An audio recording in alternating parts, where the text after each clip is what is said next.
Hey, what's up guys, my name's Fonz and welcome back to another video, but let's just skip the formalities cause I know why you're here. Today I'm here to show you all how to acquire your own last word exotic hand cannon. And this is not going to be any easy task, so saddle up. Now first things first, you gotta come over here to Drifter and grab yourself the quest, but make sure you curse at all the people on your way that are probably going to get it before you.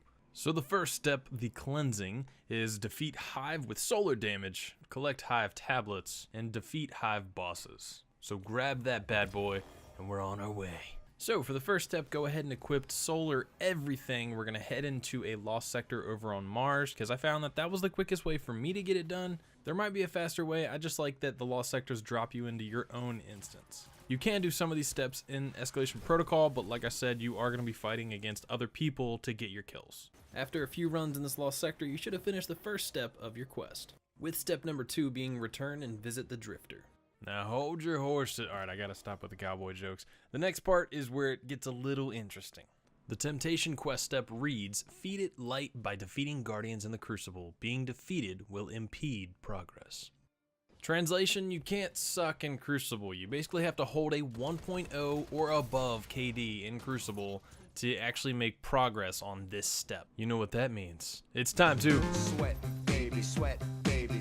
You and me, baby, ain't nothing but Alright, so this step of the quest I think is going to be the hardest for most people, so I've got a few tips that I want to give to you real fast that'll hopefully help speed this part up for you. So the number one thing is going to be playing passive. You want to make sure you're not taking any huge risks. You don't want to be pushing forward. You don't want to be the hero here. You want to be hanging back just collecting kills, whether that's team shooting someone and just getting a few shots on them and then getting an assist and still getting credit for the kill, or pushing forward a little bit with your team and moving as a unit to make sure that you're all getting kills together. Now for this, I'm going to recommend holding down an area. Hopefully your team is smart enough to sit around heavy. If you can hold down the heavy area, that's always a popular area of the map. But even if you're not holding down heavy, let's say you just found a room that you guys are holding down really well. You want to stick in that room. You want to find an area that someone else is looking. You guys want to start team shooting an area, team shooting a lane, a popular lane that people are coming down. But the biggest thing is being passive. You don't want to push too far.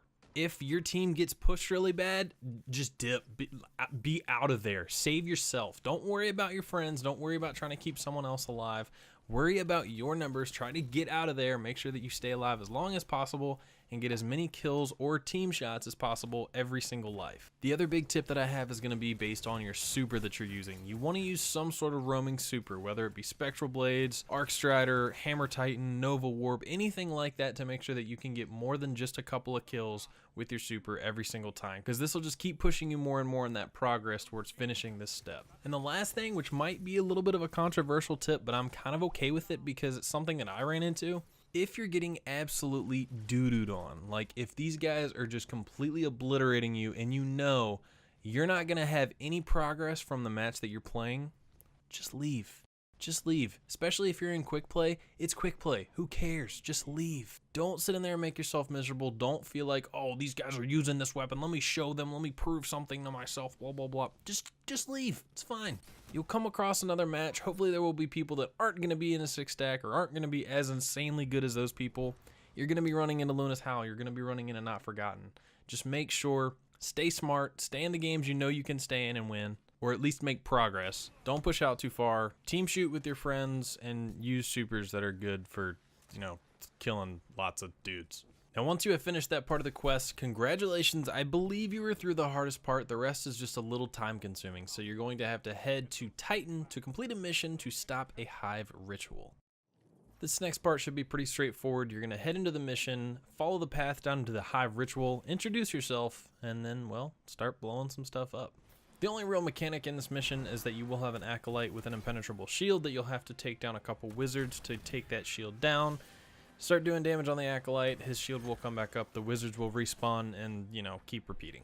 Once you defeat the acolyte and all his little wizard lackeys, you will receive the next part of the quest, a new jagged purpose, telling you to once again go back and visit the Drifter. When you go back and talk to the Drifter this time, he will give you your next step called Sullied Light. Now I'll be honest, this one's a bit of a shopping list, but it's more time consuming than anything. It's nothing really hard. Now you can knock out 2 birds with 1 stone heading back to that first lost sector we were doing. There might be an easier one to do, but that's the one I did since it was hive. I knew I could get the hive larvae and the etch crystals completed. Now like I said, this takes a little bit. This is 15 runs of that lost sector we did at the beginning. Now running through this, you'll get a hive larvae for every kill you get with a precision shot on a hive enemy, and you'll get 1 etch crystal every time you kill the boss at the end of the lost sector. After those 2 are completed, our next step is heroic hive rituals. These can be found in the form of a public event either on Mars or on Titan. The Titan location being right through this door next to the rig landing zone, and the Mars location will be located in the back of Glacial Drift, right where the level 7 escalation protocol normally takes place. Now your final step is going to be getting 25 medals that are either blood for blood or best served cold. These are essentially revenge medals or avenger medals. So follow your friends around, kill the people that just killed them, or just go look for the guy that just killed you. This shouldn't be too hard, it just might take you a little while to complete. You're then instructed to go back and talk to the Drifter, where he asks you to hunt down the Hive Weapon Master, Enkar. Now this fine gentleman can be found in a mission called the Conversation on the Tangled Shore at the close to the bottom of the map, so just go ahead and mark that and then arrive at Thieves Landing. Now follow the path of the mission. You will notice that you don't actually regen health. You'll have to pick up these little dollops of light to help you get your health back, and then you will eventually be greeted by an ogre.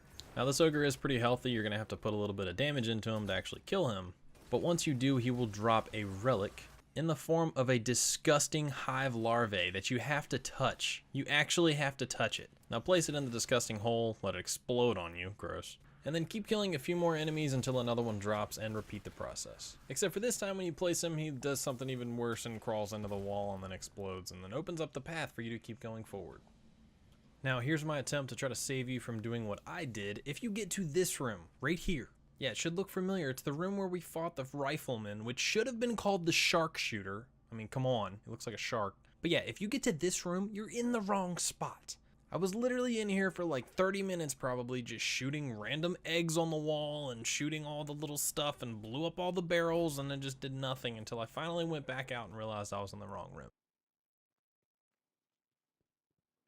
Just like earlier in the quest, there's going to be 3 wizards with impenetrable shields. To bring down their shield, you have to kill 2 knights and then take them out. Once you've killed the last wizard, you are able to destroy the crystal in the middle and continue downward on the path.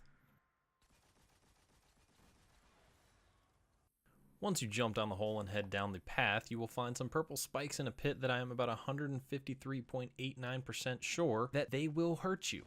Further down the path, you will find a hive plate where a progress bar will start filling up saying steady. At the end of the progress bar, hold down your reload button to be granted the last word for a brief moment, aiming at his wrist right when he raises his gun to aim at you. Shoot down the barrel to defeat him for the first time.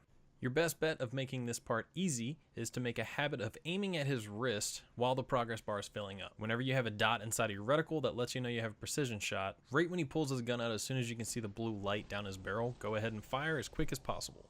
Now you'll have to take out a few thrall and a couple of knights, and then you'll be greeted with another plate, where 2 of these guys will spawn. Keep in mind the order that they spawn in is the order that they will draw their weapon.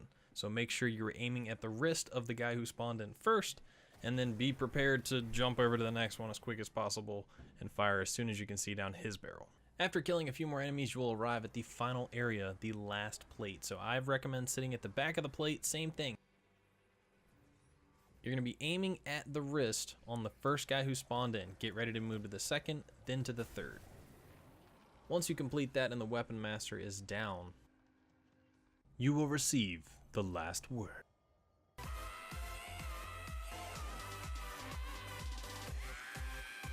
But with all that being said, that's how you're going to get your last word. Now, I will let the last step of the quest be kind of a surprise, because there is a little bit of lore there and I don't want to spoil anything, but I really hope the video helped you guys out. It was a lot harder to make than the last one that I did like this, like the Forge Farm style video, just because this had a lot more going on, so it was harder to kind of sprinkle those jokes in. Definitely leave a like on the video if you want to see more videos like this in the future, but down in the comments, let me know, have you gotten your last word? If not, let me know what part are you on. Subscribe if you guys are new around here, and don't forget to follow me on all of my social medias. I am literally everywhere at the Fonz Plays. But once again, guys, thank you so much for watching the video. I love you guys. We will see you on the next one.